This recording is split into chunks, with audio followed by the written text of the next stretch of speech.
Hello everyone and welcome back to another tutorial from Tech for Gamers. In this video, I'm going to show you how you can add friends on the Bloodstrike PC game. So let's get started right away. First of all, open up the Bloodstrike game on your device, and after you are taken into the homepage, if you wish to add friends, then click on the friends icon at the top right corner. This will now take you into the friends page, within which you will see the list of your existing friends within the game.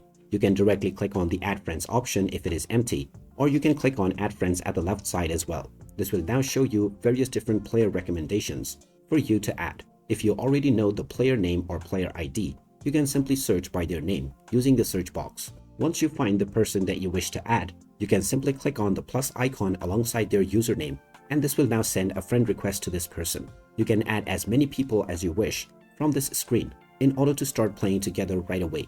Once this person accepts your request from their request section, you will then become friends with this person, and their account will now appear within your in-game friends section.